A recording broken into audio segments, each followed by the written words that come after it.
Assalamualaikum warahmatullahi wabarakatuh. Alhamdulillah hamdan na'imin hamdan yuwafi ni'amahu wa yukafi'u mazidah. Allahumma salli wa sallim ala sayyidina Muhammad ibn Abdillah wa ala alihi wa ashabihi wa mawalah. Amma ba'd. Alhamdulillah penonton sekalian, dimanapun kalian berada, alhamdulillah kembali bertemu.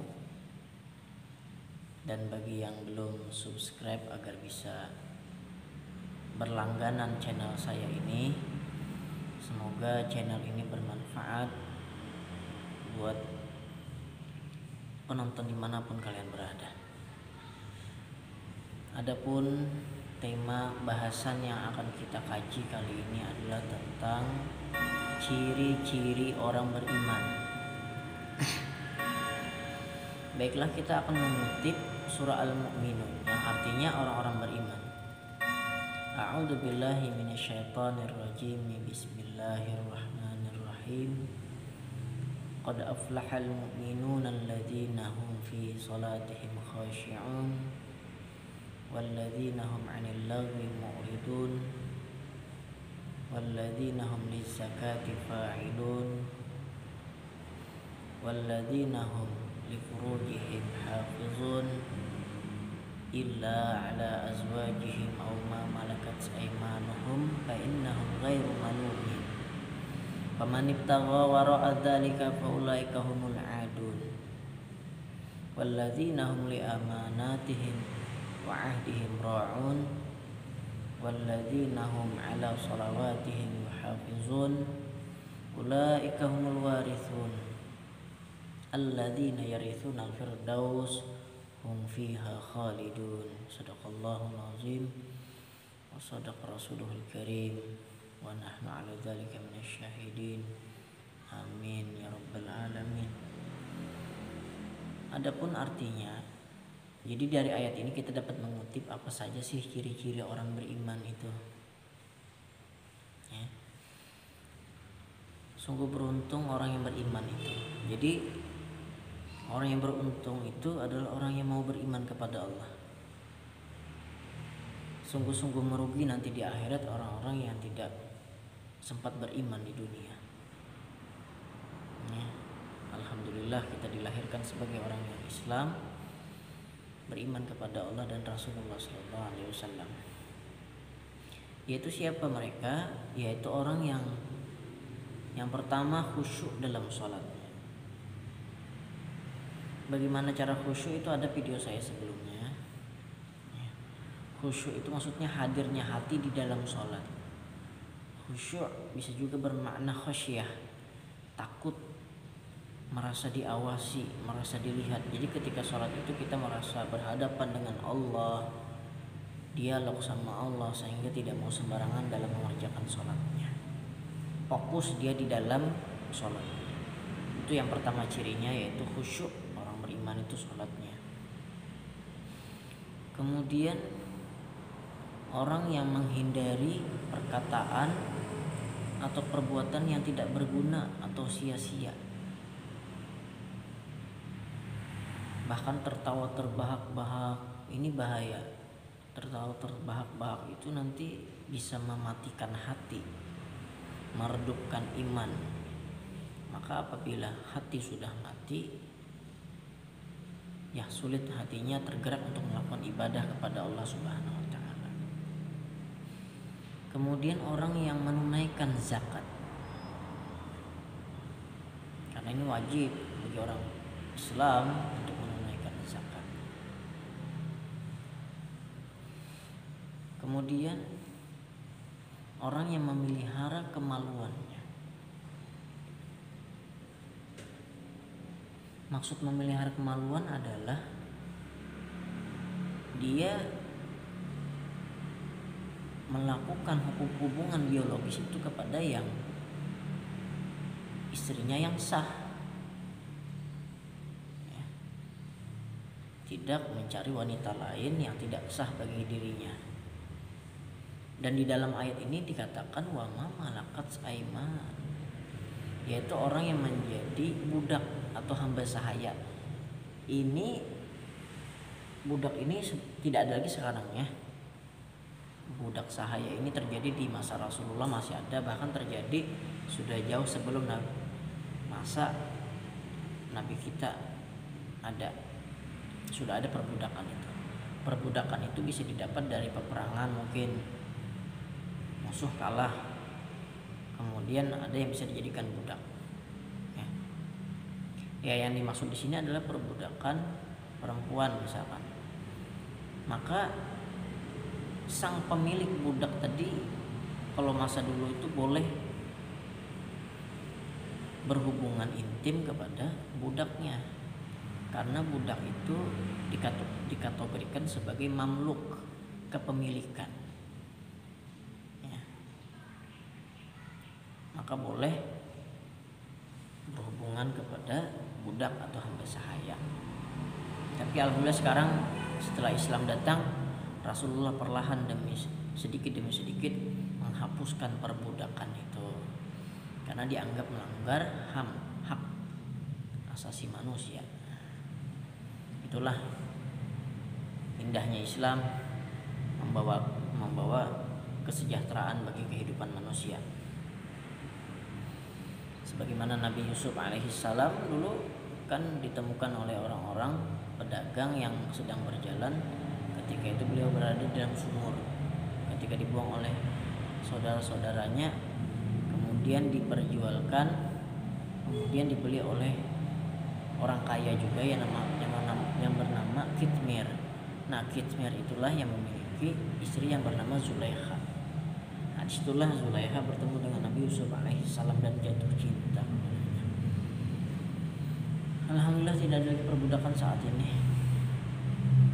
Nah, kelanjutan ayat tadi, maka barang siapa yang berpaling dari ini, maksudnya perhubungan tadi tidak kepada yang sah atau tidak kepada budaknya, maka mereka telah berbuat sesuatu yang melampaui batas. Maksudnya melanggar aturan Allah ini, melampaui batas. Oleh karena itu orang Islam ini dijaga ketat oleh syariat. Jadi gunanya hukum-hukum ini, gunanya adalah tidak lain untuk keselamatan hidup kita juga. Kalau tidak ada aturan, maka orang akan berzina ke wanita ini, wanita itu, bebas.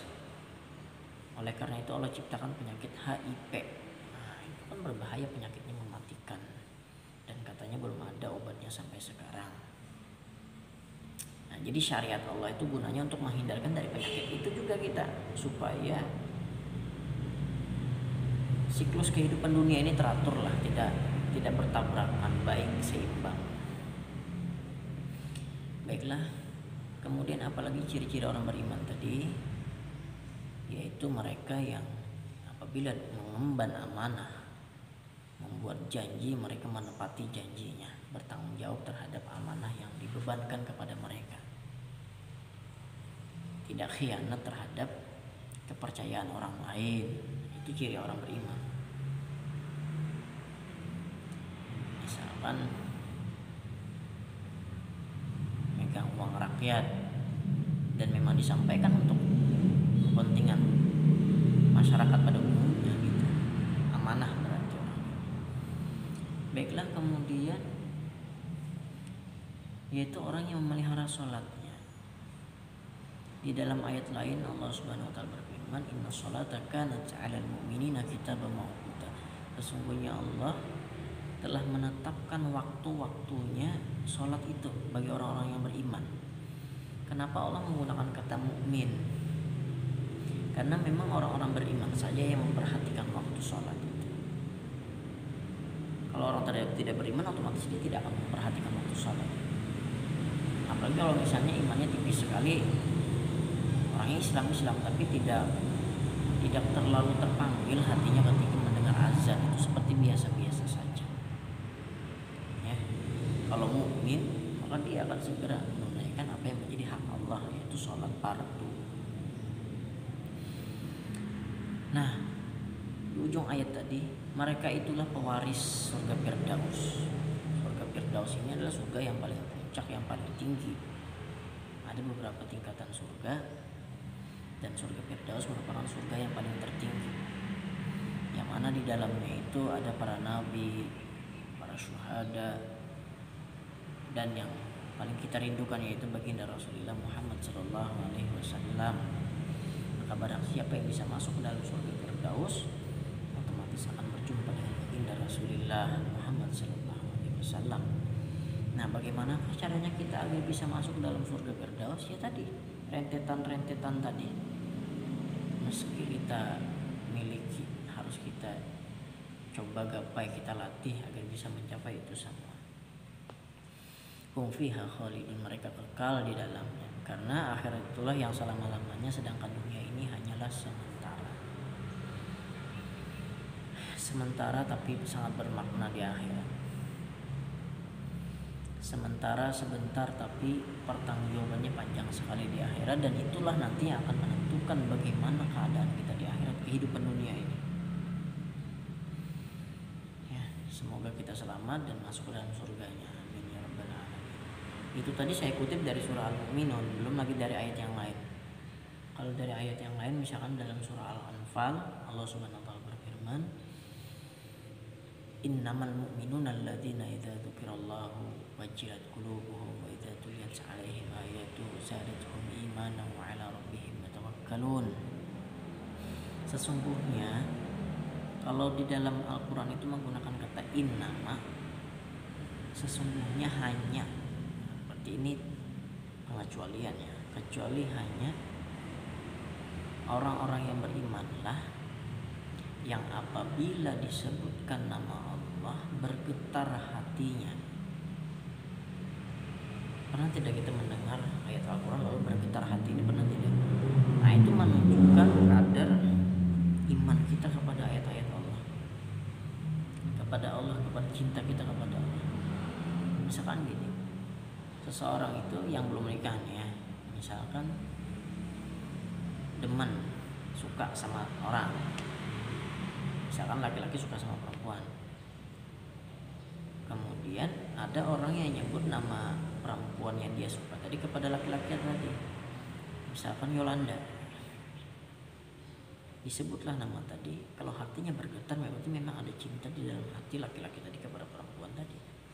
Kalau dia biasa-biasa saja, berarti tidak spesial lah di hati orang itu ya. Begitu juga dengan Allah, ketika nama Allah disebut bergetar ke hati kita. Dan apabila di sambungan ayat tadi dibacakan ayat-ayat Allah, maka bertambahlah iman mereka. Sayyidina Abu Bakar itu katanya apabila mendengar ayat tentang azab, tentang hukuman siksa Allah, seketika itu pingsan. Saking luar biasanya ini hati beliau ini mendengar ayat tentang ancaman Allah bagi orang-orang yang mungkin berbuat zalim, aniaya. Bagaimana pedihnya, langsung pingsan dia.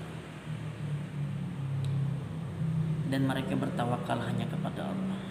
Wa 'ala rabbihim yatawakkalun. Maksudnya tawakal itu ini, dia mau berangkat kerja, doa dulu, ya Allah berikanlah saya rezeki yang halal barokah. Berangkatlah dia, tawakal itu namanya. Akan tetapi yang tidak tawakal itu hanya berdoa saja tapi tidak mau berusaha,